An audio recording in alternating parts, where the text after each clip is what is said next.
planet Earth, 10,000 years ago. For 2.5 million years, our prehistoric ancestors had been living in caves, passing the time by bashing stones together. Then suddenly, everything changed, and people began to build huge monuments all over the planet. But how and why?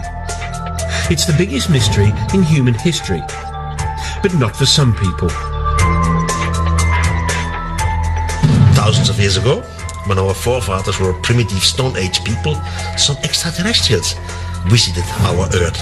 Extraterrestrial presence not only departed the wisdom to build the monuments, but possibly the technology to make it happen. It sounds bonkers.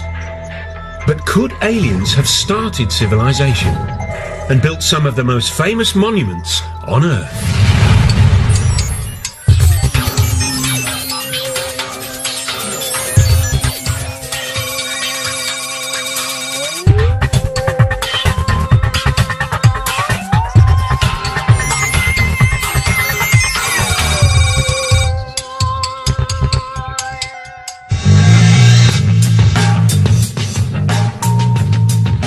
All over the Earth, there are giant stone monuments.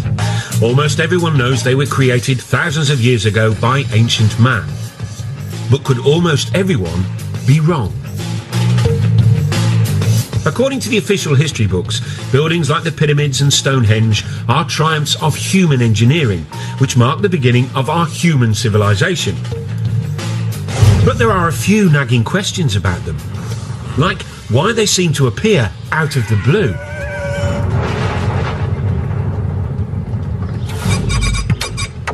It's a mystery which has been troubling lots of people, including UFO gurus such as David Hatcher Childress.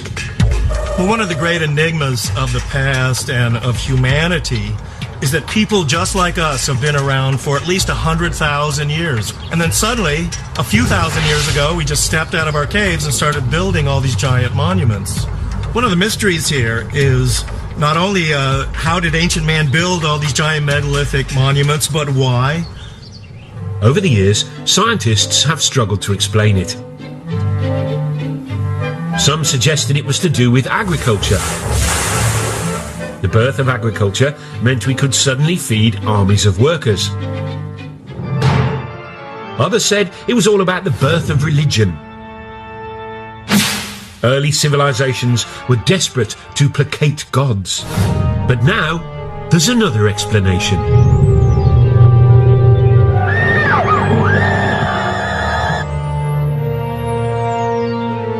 One group of people say that most of these monuments were built or designed in the distant past by aliens who visited our planet with their super advanced technology.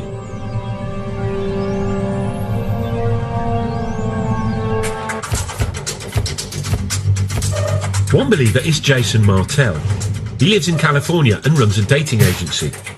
But in his spare time, he's been grappling with the biggest archaeological mystery of our time. And he says he solved it. Man could have had the ability to physically stack those large blocks in Egypt and build that, 100,000 men. But the knowledge to do it had to come from somewhere else. There had to be some type of intervention, and that's why I look towards the ancient astronaut theory. Ancient astronauts from somewhere else came here and influenced our society. Jason and other believers say this idea would explain some baffling questions about ancient monuments. Take Stonehenge. How did Bronze Age Britons drag these 5-ton stones over 170 miles? And then there's this 1,000-ton block at Baalbek in the Lebanon. It weighs as much as 3 Boeing 747s. How did ancient man shift that?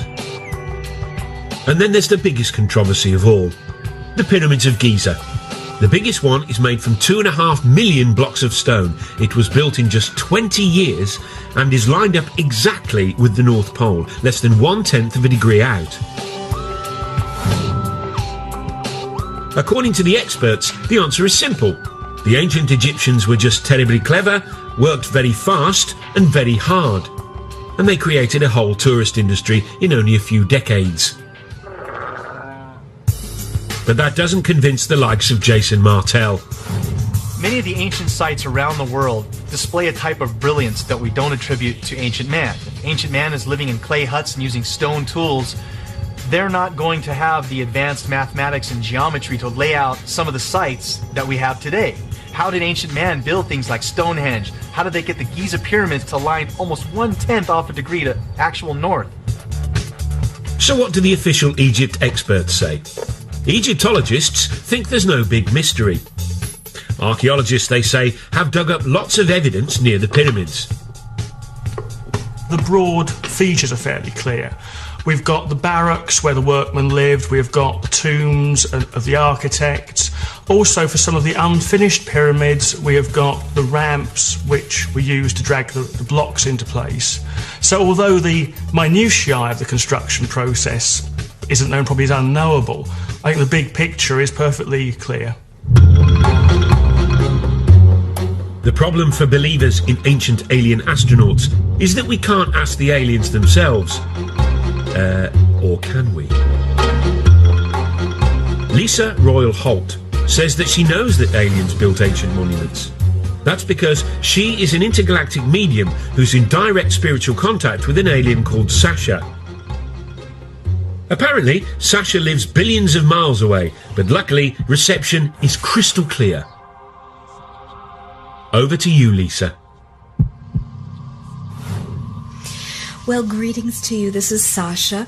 It is a pleasure to be with you this day, and we are so excited that you have an interest in this subject matter. Our intentions for our interaction with Earth humans is absolutely, totally in peace, love, and joy. Thank you, Lisa.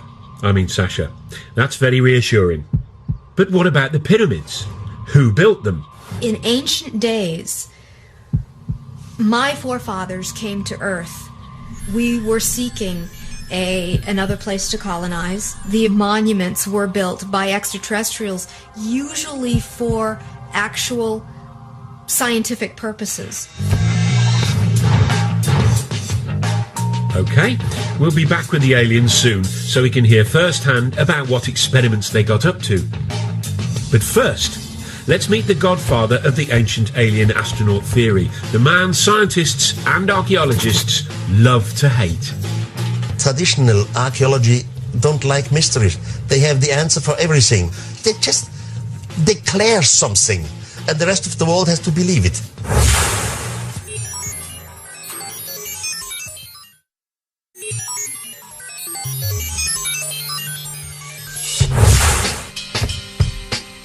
In 1968, Erich von Däniken, a Swiss hotel manager, achieved international notoriety when he published a controversial theory which said that alien astronauts had visited Earth in our ancient past. Now, it wasn't the first time it had been suggested extraterrestrial beings had come to Earth in prehistoric times.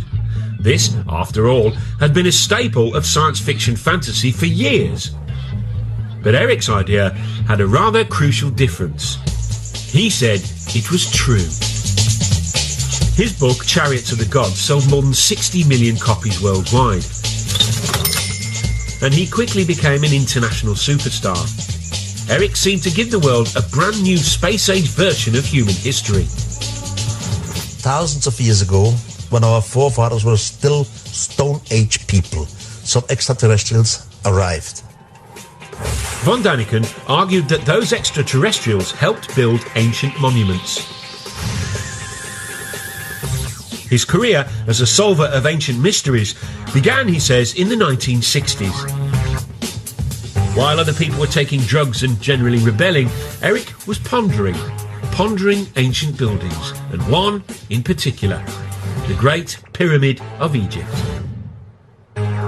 Built as a tomb for the pharaoh Cheops, it's made of 2.5 million stone blocks.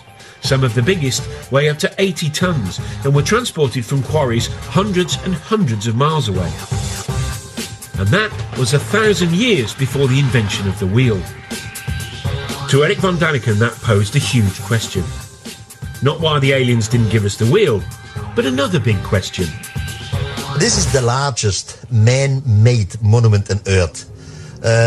With a height of about 450 feet and weighing 30 million tons. It's quite a piece. I mean, for a group of people or architects who came right out from Stone Age time.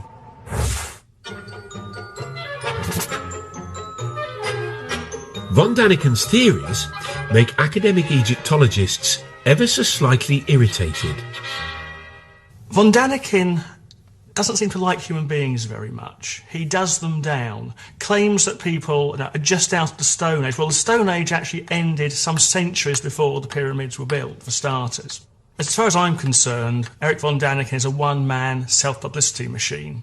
I wouldn't characterise what he does in anything like scientific work. But no matter what the experts say, Erich has stuck to his guns. I was never afraid to be ridiculed. I was never afraid that others have a complete different opinion to me. It's wonderful. It's their freedom. But I at least read most of the archaeological books, while the other side, they have no idea what Erich von Daniken says. He states that you couldn't cut granite except with laser beams. Well, it's been shown that using a copper saw, using just ordinary desert sand as an abrasive, within a week or so you can slice through a great chunk of granite. As far as the professionals are concerned, Egyptians didn't need big lasers and big UFOs to move stones. They relied on their big Egyptian muscles. The transport of blocks of stone isn't an issue. Egyptologists have actually done experiments with large numbers of people in a large block of stone, and you just pull it. Some of the blocks came from Aswan. Take the ceiling of the King's Chamber. This is from Aswan, but this is 1,000 kilometers away from here. It's not so easy. There's actually a carving in an Egyptian tomb showing them moving a huge statue exactly by that, simply by muscle power. So there's no mystery about how the Egyptians moved great blocks of stone. And here it is. There are no aliens in this ancient Egyptian carving of the pyramids being built, unless they're cunningly disguised as ancient Egyptians, which is probably why it doesn't appear in any of von Daniken's books. I fail to understand why people can't simply grasp the fact that these things were built by the men and women who lived at that time in that country. The logic just seems irrefutable. There are some other obvious quirks in Erich's theory about the pyramids. For one thing, he says after the aliens left, humans did build some pyramids, using alien technology left behind. How did they do that? That's another mystery. He's not quite sure. He also says the pharaoh's tombs were actually a cunning attempt to copy the alien science of cryogenics, which preserves the dead in a state of suspended animation. Von Daniken was quickly dismissed as a crank, and still is. But the archaeologists don't have it all their own way, for there's one irritating little puzzle they haven't been able to solve yet. According to the scientists, the Great Pyramid was completed in just 20 years. Given there are over 2 million blocks, that means the Egyptians had to quarry, move and set a block every minute and a half of every day, 365 days a year for the whole construction period. One has to admit that the details of pyramid construction remain obscure. 2.5 million blocks in such a short time? There really must be doubts if you have a reasonable brain. Having wowed the public with his theory about pyramids, von Daniken then set out across the world to find more evidence of more alien ancient activity. These extraterrestrials have left some proof. But the question is complicated. Left what? What could they have left? And what do you know? He saw that proof everywhere. This 5,000-year-old African cave painting, for example, he says, is of a spaceman, complete with helmet. This ancient stone, he claims, shows people using telescopes. And when he climbed into this Mayan tomb in Mexico, he found what his book would later say was a carving of what seemed like an extraterrestrial traveller in his spaceship. Hunched over the controls, the alien seems to have his breathing apparatus in place, and flames are spewing out of his rocket. According to von Daniken, it's just like the liftoff at Cape Canaveral. And then he said he had the revelation which proved his idea had to be true when he visited South America. and flew over the famous Nazca lines in Peru.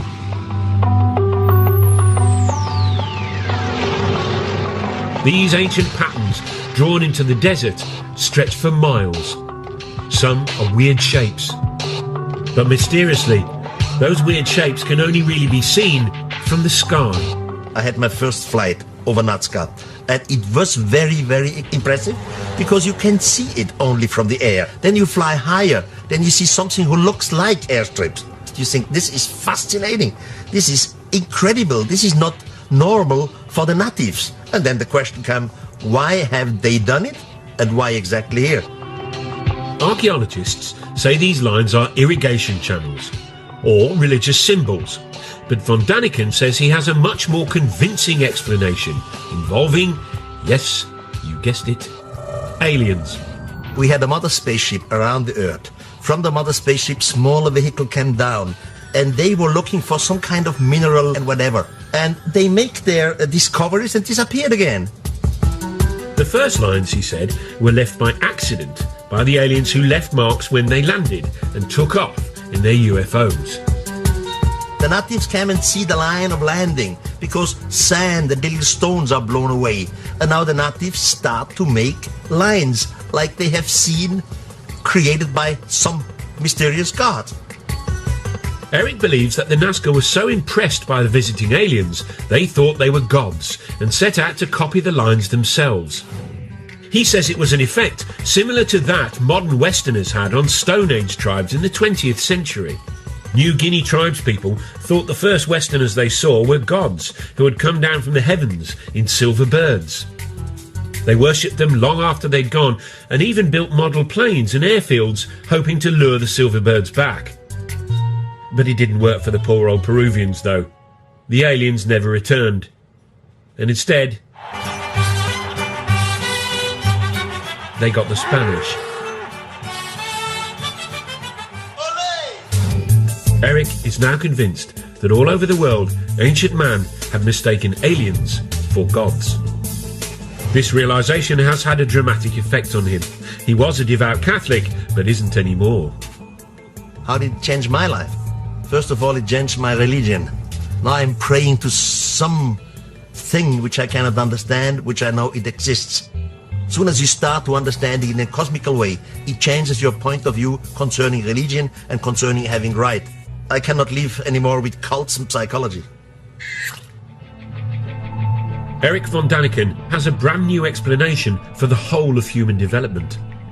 Creatures from outer space, he says, not only built and designed most ancient monuments, they inspired all the great religions too. This is heady stuff, but there are two small problems. Not a single expert agrees, and none of his evidence stacks up. Take the so-called alien astronaut in his rocket ship from the Mayan tomb. What von Daniken says are controls and flames are in fact well-known Mayan symbols, like this. It's not part of a rocket, but the face of the Mayan earth god. And these South American stones with supposedly ancient carvings of primitive people gazing at the stars through telescopes, they were exposed by a BBC documentary as fakes, all made by this clever farmer.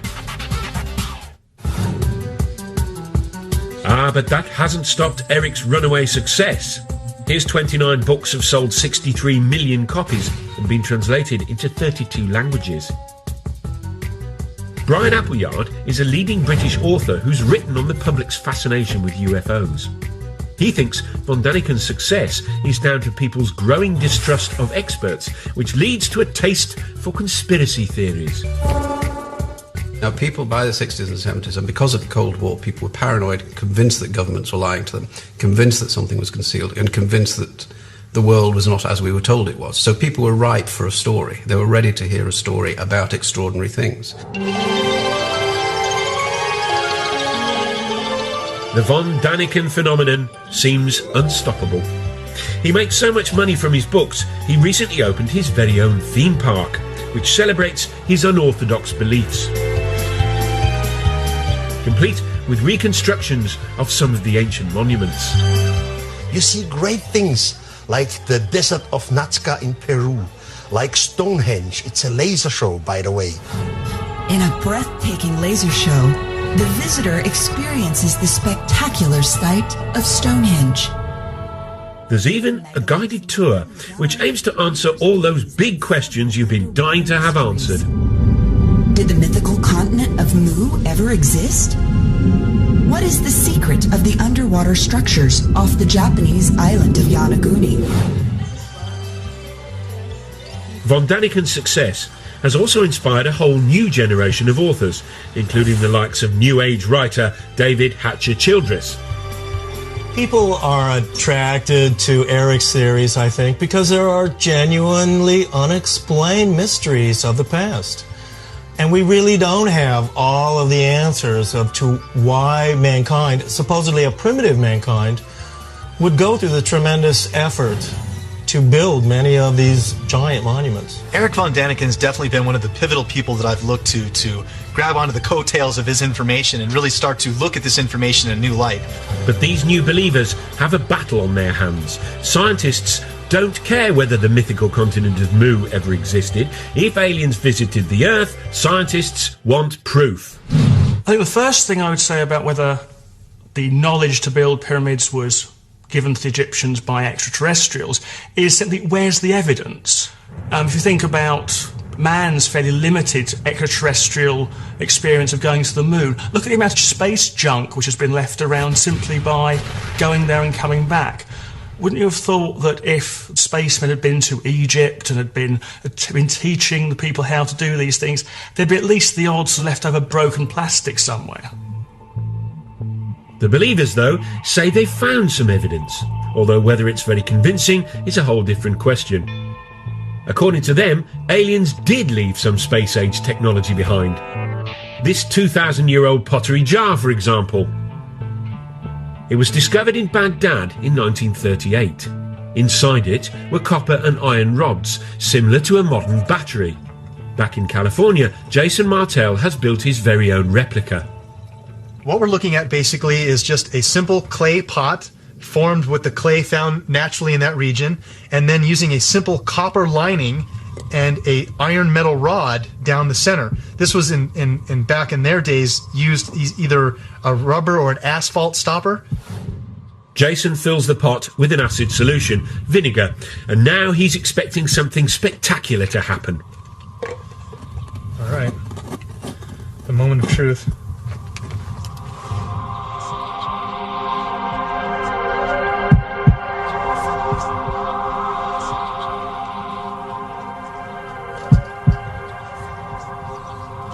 Getting some little numbers here. See that spike? It's going off the chart here now. Look, there we go. See that? Generating 4 volts right there.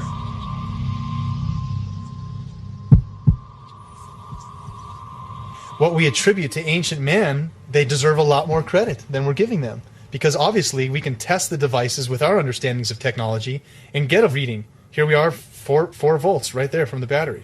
So obviously they were able to make this happen. What were they using it for? Very possibly electricity. Now, what ancient Iraqis might have done with the 4 volts of electricity, nobody's sure. As for aliens, why would they need an old clay pot when they can zoom through interstellar space? If making a little pot, filling it with vinegar and sticking a bit of copper in it, and then seeing that there's some bubbles appear is space age technology, fine.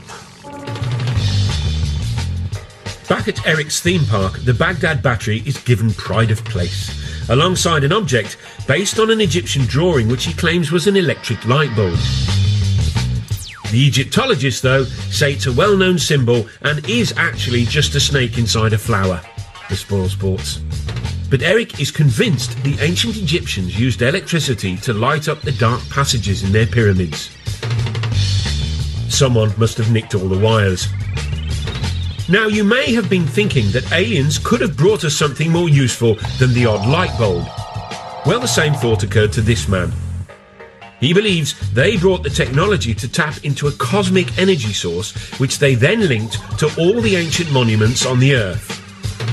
Funny, he doesn't look crackers.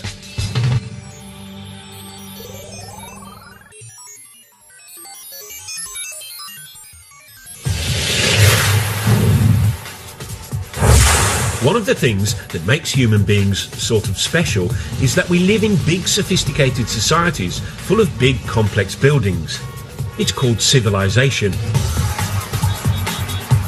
Which is why so many people positively hate the idea that the whole thing might have been kick-started by aliens. At the heart of the theory is the suggestion that extraterrestrials built the very first big buildings of all back in the ancient past. Which is all very well and good, but the believers have had a hard time explaining why the aliens did all this. Were they just trying to show off? Not according to this man. Here he is, hiding in Stonehenge.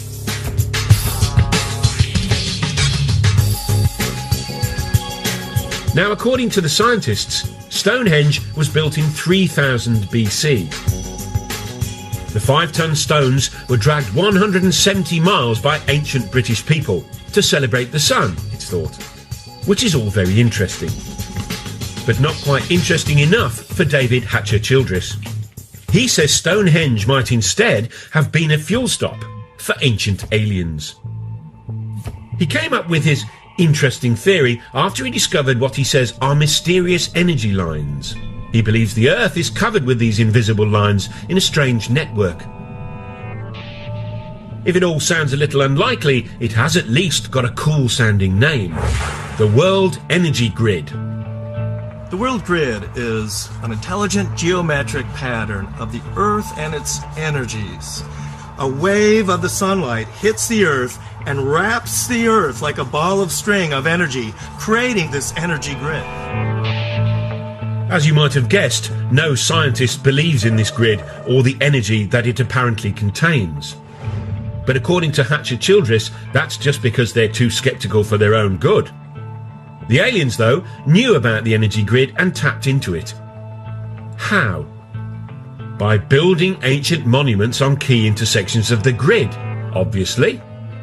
By placing megalithic monuments along this grid, UFOs can then take energy off of this energy grid, and by going to certain power points like Stonehenge, the craft can hover over these energy spots and draw energy from those spots to help replenish the craft.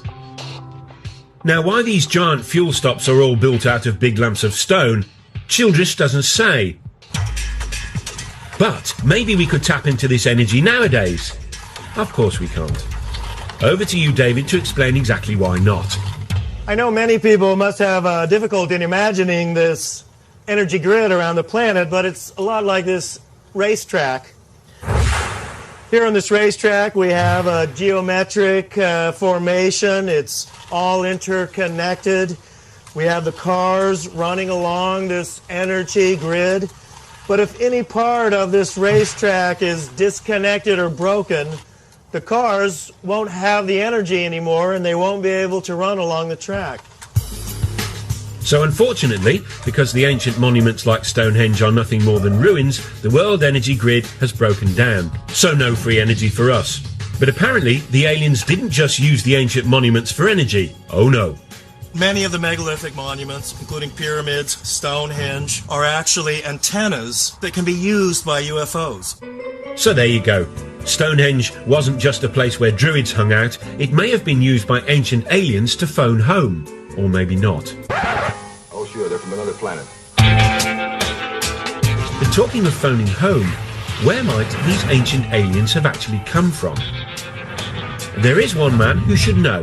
He's Seth Shostak.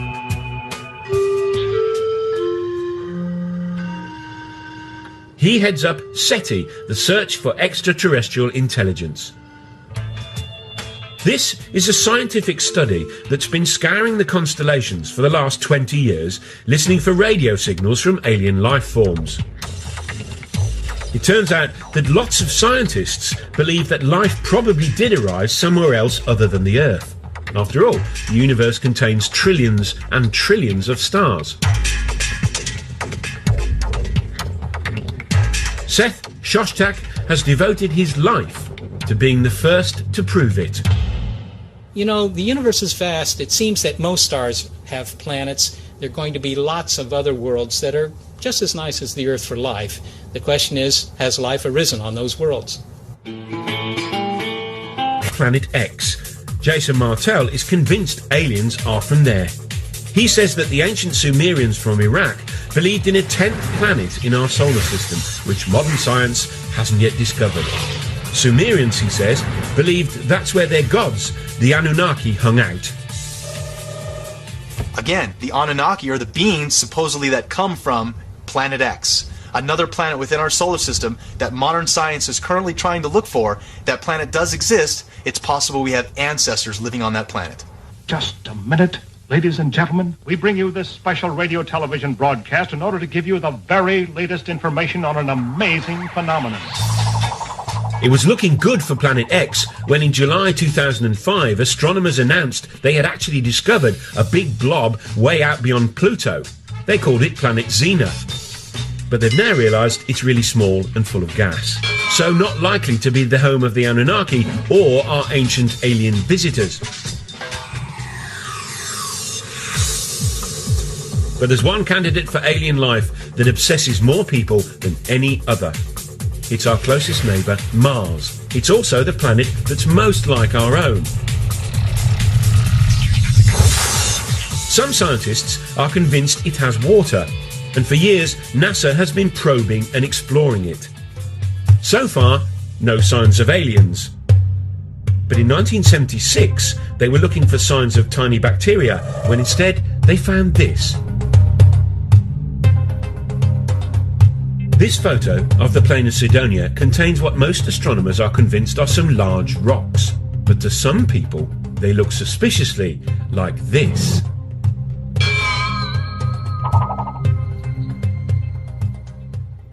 Here's one guy who thinks that's exactly what they are. Tom Van Flandern is a renegade astronomer who has his own theory about Mars and junk. You see, according to Flandern, Mars is really the moon of a planet where extraterrestrial humans first evolved, but had to leave in a bit of a hurry when it exploded. Left behind was all sorts of junk, including pyramids. The most interesting speculation about the origin of the artifacts on Mars is that the original human race was on the parent world that has since exploded.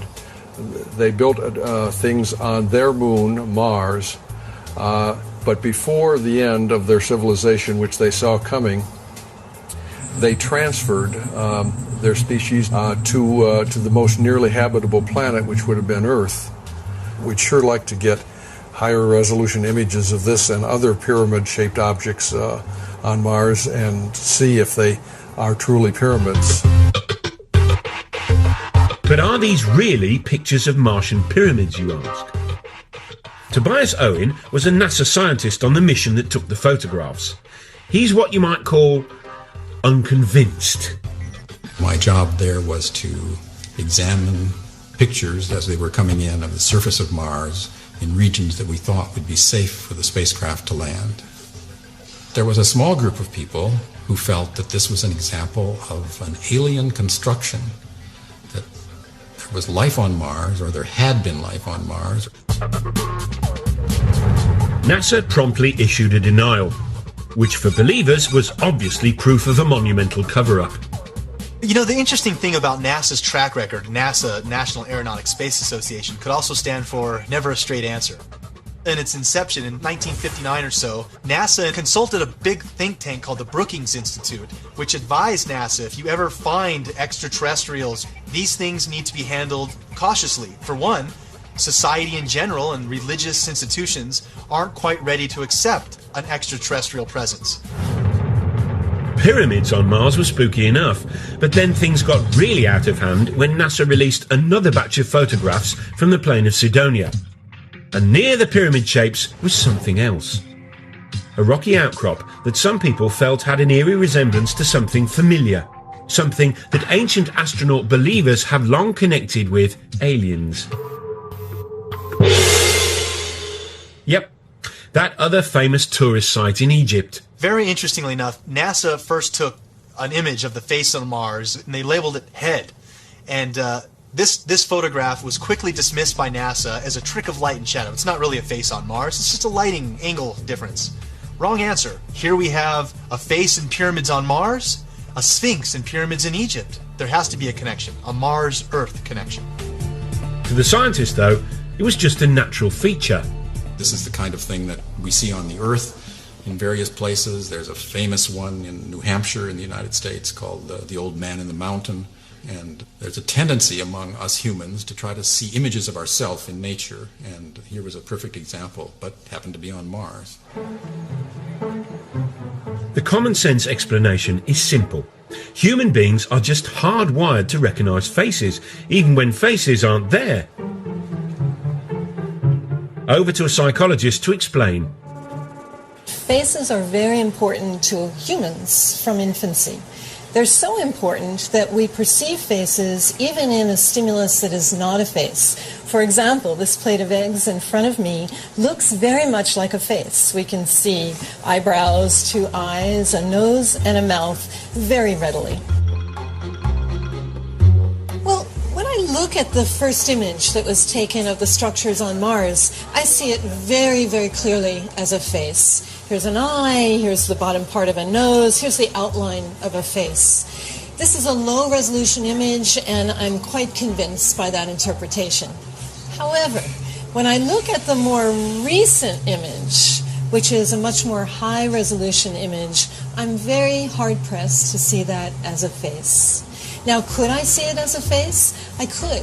I could go and look for the same features that I saw in the first image and try to pick them out here. But in the high-resolution image, where it is not very ambiguous, it is much harder to perceive this as a face. We now have exquisite images of the surface of Mars that are being taken as we speak, in fact, by the Mars Express spacecraft. And we see extraordinary detail on the surface of that planet, but we see no evidence of anything artificial.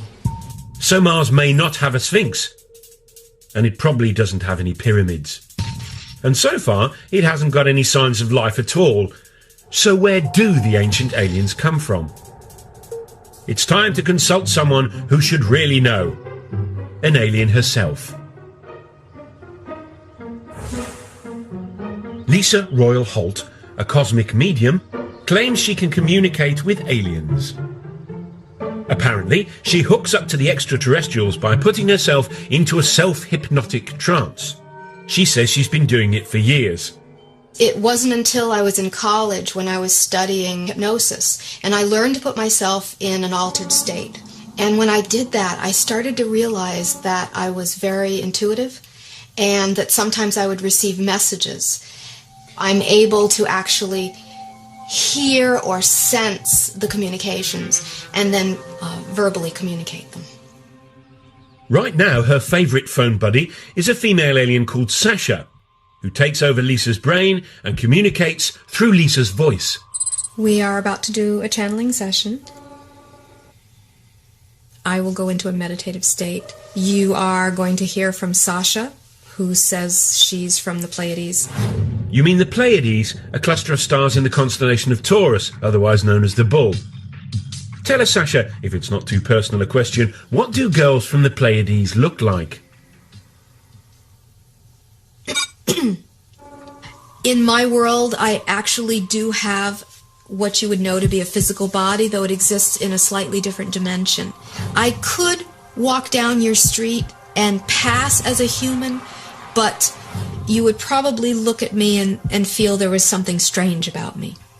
Sasha says her people were intergalactic empire builders who roamed the universe thousands of years ago, taking over other planets and building vast monuments as they did. Ironically, one of their first colonies was apparently on Mars. We used some of the bases there as colonies. What has been found now on Mars represents the tip of the iceberg of what is still on Mars.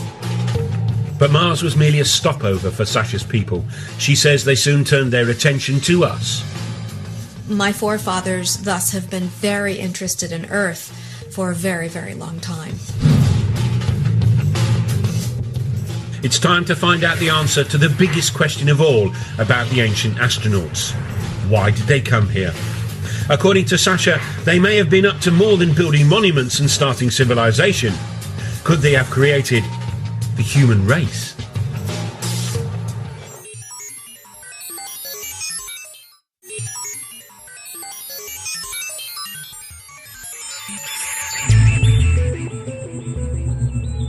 If alien astronauts really did visit us thousands of years ago, and that's rather a big if, then the obvious question is why?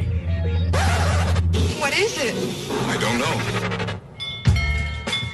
Well, according to Lisa Holt, or rather her alien mate Sasha, there's a perfectly sensible answer. The aliens chanced upon our pre-human ancestors and then started messing with our DNA, a process she calls upliftment. My sources have said that the extraterrestrial genetic projects on Earth have been going on for thousands of years. If your pre-humans were not uplifted by extraterrestrial genetics, your evolution as human beings would not have progressed as far as it has. You would still be in the evolutionary phase if it was not for the little bit of upliftment that was done. Lisa and Sasha are not the only people to believe this theory. They came here 300,000 years ago, created a primitive worker based off the Neanderthal man that was here evolving naturally, and created us. So an extraterrestrial crew comes here. They take one cell. They change the DNA code in the cell. You put it in the womb of a female of the same species. This female will give birth to a child. It's just what we would call the missing link. If the believers in ancient aliens are right, then evolution didn't gradually create humans. We were instead cooked up in the alien equivalent of a test tube. Spooky stuff. To me, that explains so much. And it also explains psychologically a sense of abandonment that the human race seems to feel. That these beings helped in our creation, but then never allowed us to remember who our parents were.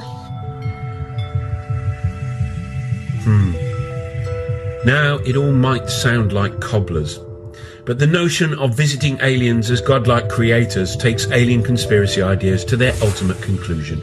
And for author Brian Appleyard, it even hints at the role aliens now have in our culture. The idea that aliens once visited Earth and gave us this technology, this capacity, and pointed us up some progressive path, showed us the way to go, is a great idea for people to hold on to. Because one of the problems of the modern world is that people don't have anything to hold on to. And the story of ourselves we're given by science is frankly that we're nothing, it doesn't mean anything. The thing about the alien in the past is that it gives us a story. And that's fundamental to what people need to believe about themselves. Whatever comfort the idea that aliens visited us in the past gives some people, chances are it never happened. But hey, if it did, then maybe, just maybe, the greatest monument they left behind wasn't a giant feat of engineering, like the pyramids, but a brilliant little piece of genetic engineering called us.